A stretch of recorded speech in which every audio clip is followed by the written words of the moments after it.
Okay, hi everyone. So we're going to get started straight in today talking about how you can support your teen to achieve GCSE success this year. And it might not just be GCSE success, you might be in Key Stage 3 trying to get prepared early. A lot of what I'm going to share will also be helpful beyond GCSEs, but I am particularly focusing on those GCSE years today. So, first step then to GCSE success is understanding what's going on in the GCSEs. And generally speaking, you might be sat there going, I feel pretty confident, pretty knowledgeable, especially if you've had a teen go through it before. But I know in many cases, a lot of parents don't feel supported, don't feel knowledgeable because this information isn't necessarily shared with them. So that's what we're going to go through in today's session. So just a bit of info, if you haven't met me before, my name is Hazel. I am a science teacher. I've been teaching for over 11 years now. What I'm sharing with you today is not about science, it's about all of the exams and GCSEs overall. I also have experience as an examiner, as a Key Stage 4 lead, and also coordinator of Peers HE. I add that because I like you to know that I am very experienced in the GCSE section, but also I am quite a well-rounded individual when it comes to the school side of things. I also like to share my own academic success, so you know that I'm not just sharing from a place of being a teacher, but I'm also sharing with you from the fact that I worked really hard. I used some of these revision techniques that I share with parents and teens and some of these strategies for my own academic success, so not just my experience as a teacher. As some of you might know me as the founder of the Parent Exam Hub, the Facebook group, or the Parent Pathway Community to Exam Ready Teens, the membership that's really supportive and guides you through the year with every step that you need. So those are just some of the things that I've started doing in the last few years as the exam mentor. So hopefully you feel confident that I am coming to you from a place of knowledge and expertise, and I know what I'm talking about. So let's get started then. Why am I here before we really dig into the knowledge? I mentioned it before, but the gap between you as parents and schools just seems to be getting wider. But I know you, as a parent, want to be involved just as much as ever. You want to support your teen to the success that they deserve. So I want to fix this by giving you the tools that you need to support your teen to the success that they deserve. And parents, you do have a huge impact and a huge potential to make an even bigger impact on your teen. And I'm not just saying that. There's research that backs this up about how much impact you can have. You've just probably never been told how to do this. And that is what we're going to be talking about a little bit today, and I'll signpost you to some other places where I can guide you and support you a little bit more at the end if that's something you're interested in, unlocking your potential to support your team. So the first thing I want to talk about is grades. So new GCSEs, I say new, we've had them for the last 5, 6 years now. More than that, I think actually since 2018 they were first examined. Are on a scale from grades 1 to 9. So anything above and including a grade 4 is considered a pass. So 4 is sort of equivalent to an old C, 5 is sort of like a C B grade, a 9 would be like an A star star, a 1 would be closer to an E sort of grade in our old sort of system. So the higher the number, the better the grade, essentially. What's important here is that lots of people forget that grades 1, 2, and 3 are GCSEs. So anything above a U is still a grade. So if your child gets a grade 2 in their, I don't know, geography GCSE, they still have a GCSE. They still have that qualification. It's just not seen as a quote good pass. That's because it's technically what we call a level 1 qualification, and GCSEs are a level 2 qualification. And that means those grades 1, 2, or 3, while still a grade, while still a GCSE, aren't enough to meet those minimum entry requirements that most courses have, because majority of courses will require a level 2 qualification, which is what you get when you get those grade 4s or above, which is why that's that minimum grade that's usually required for further study. So that level 2 qualification, so grade 4 or above. So I want to have a quick look at the further study because often that helps you with the benchmark of what it is that you need to know or what they need to be achieving. So it obviously depends what they're choosing to go on to do. The minimum for majority of courses and further routes is usually a grade 4 or above in English and maths, and often one other subject as well. So for many college courses, they're looking for 3 grade 4s or above originally, including English and maths. That isn't universal. I always encourage and suggest that you look specifically at what it is that your teen is interested in and get an idea of what they need beforehand so you can see which subject areas they need to focus on prioritising to maximise their chances, their success for what it is that they need. For A levels, that is usually 5 grade 5s. That's our usual marker. So grade 5 or above in 5 subjects, again, including English and maths. So they're our usual priority subjects. For some subjects, such as sciences, they will require a grade 7 or higher in order to do those A-level subjects in the majority, but not all, of sixth forms and A-level centres. So not all, but many. These requirements are purposeful. They're not really just plucked out of nowhere. The jump to A levels especially is tricky. It is a real challenge. So those grades are there because generally experience from schools, colleges, teachers, is that when those students come in with grades below that, they really struggle and often end up leaving with those E grades, those U grades. And that is really disheartening for students if they're going through the whole year of A levels feeling like it's too difficult, they can't keep up, they don't understand, it's really hard work. That's not fair on them. It's doing a disservice to let students study something without the confidence that they're going to be successful. So these grades are usually here for a reason. That said, if your teen does miss the mark, if they're very close, or there's some other sort of circumstance, there is, as I've said here, often room for that conversation or negotiation if there's a particular reason, you know, so if they were going through something during the time of their exams, if they were 2 marks off a grade boundary, those sorts of things, it doesn't necessarily mean it's a hard kind of boundary. It depends on the provider. So it's always worth discussing that. So it's important to remember that you can have that follow-up conversation, but obviously best policy is to try and get those minimum grade requirements in the first instance. So you probably noticed from that slide, the priority is almost always English and maths. Most courses will require those pass grades in English and maths, or many of them will then require a resit. So your teen not just resitting the exams, but usually resitting the whole year if they haven't received those pass grades. Now, again, that's not everywhere. It is most places. So another thing to look into. It's also really important to note that a resit will take the space of the course they actually want to study. So if they're doing A levels, for example, and they have to resit one of these, then that's taking away a subject they want to do. On other courses and T levels and so on, it's not always like a one or, it might be alongside it. So it really does vary.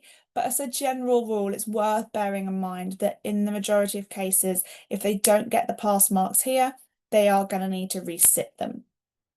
Also useful to note for, further into the future, Many other courses and pathways, and particularly university courses, will expect minimum GCSE requirements for English and for maths. So if they are going to be a struggle for your teen, they are the most important thing to put the time and effort into because they pay off the most in the future. They are most useful in multiple ways. So that's always my suggestion. Make English and maths the priority, as well as, of course, the subjects they enjoy the most, the ones they really want to go on to do in the future. Prioritize those as well. Absolutely. Big advocate for following the ones you're interested in, not just the ones you're good at. That's really important for sanity as well as success. So just take that on board as well. So next thing I want to talk about just for a couple of minutes is understanding the exams as a whole. Now this is only a short video, so I'm not going to go through this in loads of detail, but just some key sort of headlines, some key pointers. The exams usually last around 5 weeks. For some students, that's closer to 4 weeks, depending on whether they have things like music, which is usually in the end, statistics, which is usually near the end of the exam window. They usually start in about the second week of May, so we're talking sort of 8th, 10th of May sort of area, and end 25th, 26th of June, roughly speaking, with May half term in the middle. So there's no exams in that half term. So they have that week window to rest, recover, revise. All the R's, I like to think of it as. Most subjects are going to have at least 2 written exams in this window. Some will have 3. Important to remember, English language is a separate GCSE from English literature, and science, most students will be doing combined science, which is 2 GCSEs, or triple, or what we call separate science, which is 3 GCSEs. So that will increase the number of exams or the length of exams that they are sitting. Coursework doesn't really exist anymore. It has in some subject areas been replaced by what we call NEAs. So you might have heard your teen mention this. These are called non-examined assessments. So these are marked by teachers but moderated externally. So the exam board will be checking these.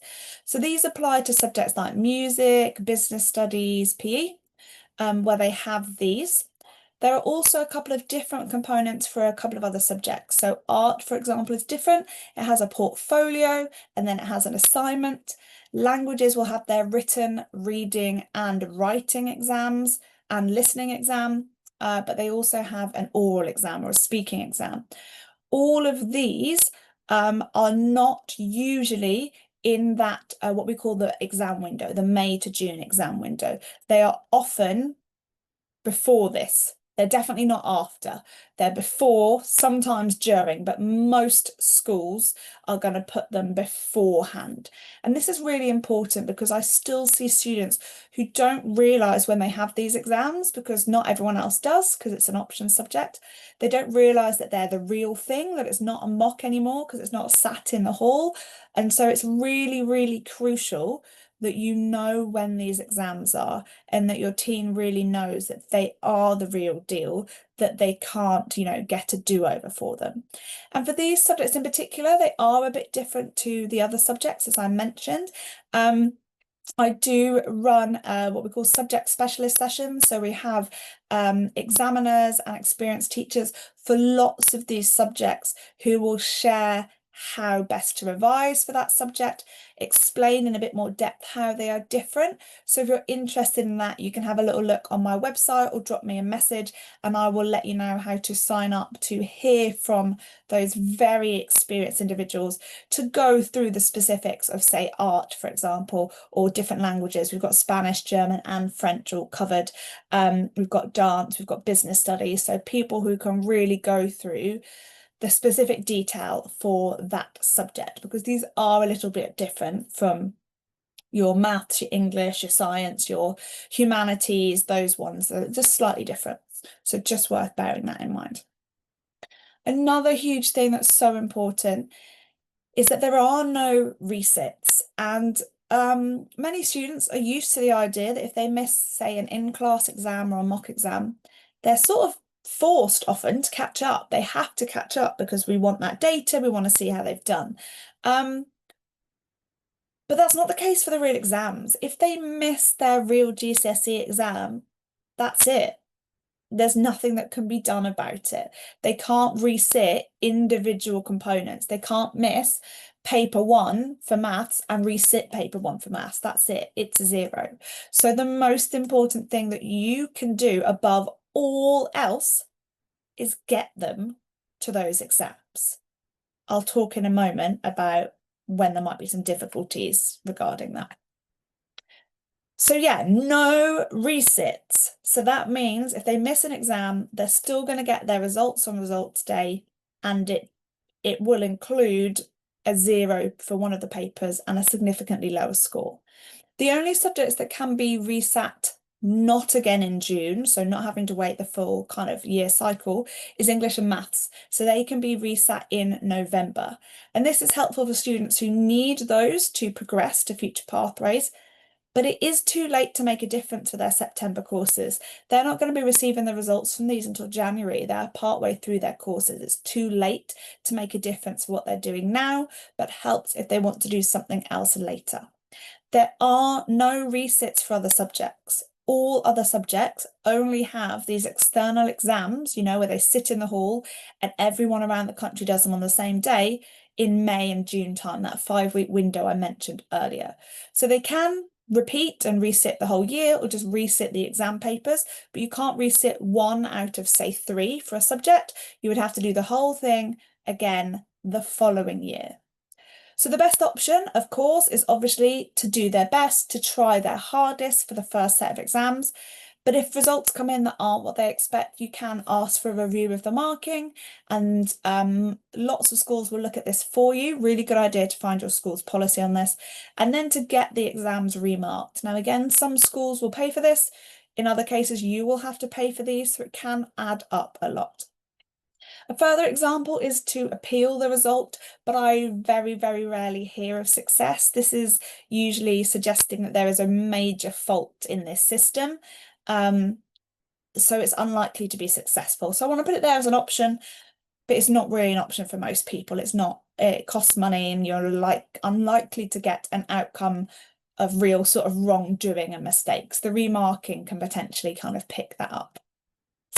So first time around is the most important thing. I hope I've made that really clear. For some of you, and I hope this is not the case for any of you, and you might not even think you need to know this now, but when you get to the exams, this might be relevant for you. If there are what we refer to as mitigating or extenuating circumstances, then you might want to be aware of what to do with those. So that could be bereavements, illnesses, anything that's really serious and either affects them on the day of the exam or that might affect their ability to be at the exam in the first place. So with these, of course, get in touch with the school as soon as possible and make sure you follow up with them so that you're checking that they've received what you've said and they've forwarded it on to the exam board in the correct way. The system here isn't great, so you usually are only going to get a percentage of a grade added on, so it's usually something like 5 or 10%. It's not great. Or if they've, say, missed maths paper 2, they might look at the scores in paper 1 and paper 3 and use that to decide a score, but not ideal if, paper 2 was going to be their best one. So it is a flawed system, to be perfectly honest, and there's not a great deal we can do about it, but I wanted to make you aware of this option. Okay. And then a final thing on exam rules and regulations. So if they're not being followed, students do get a 0 on the paper. This is really, really serious, and it doesn't have to be about cheating. It can just be not following the regulations and guidance given.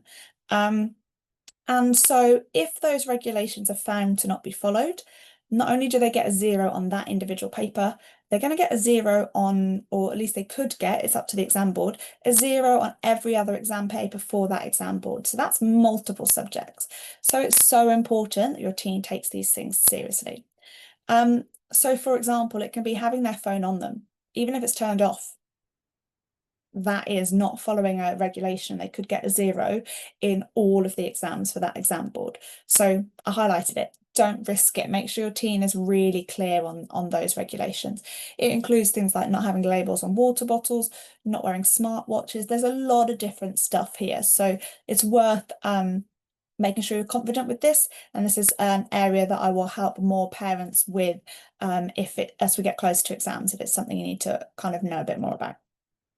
Final thing I wanted to talk about were tiers of entry. So this only applies for a few subjects, so languages, maths, science in particular, can be higher tier or foundation tier exams. So for this, you can achieve a grade 5, so that kind of good pass on either of these. So it doesn't limit you, it's just about understanding which one is the best. So for the most part, trust the teacher judgment on this. They're probably going to know best. And seeing foundation tier as like worse is sometimes what happens, but it's really not. You can achieve a grade 5 on both. And for many students, a foundation tier is going to be the best choice because they don't have to understand the trickier exam questions. It will require less work, especially if they're not going to go on to study that subject in the future and they don't need a higher grade. So for foundation tier, they will need more marks, but the questions are going to be easier, they'll be less challenging. Higher tier, they won't need as many marks to get that grade 5, but the questions are going to be much more complex. So it's really about understanding your teen's sort of ability level with this.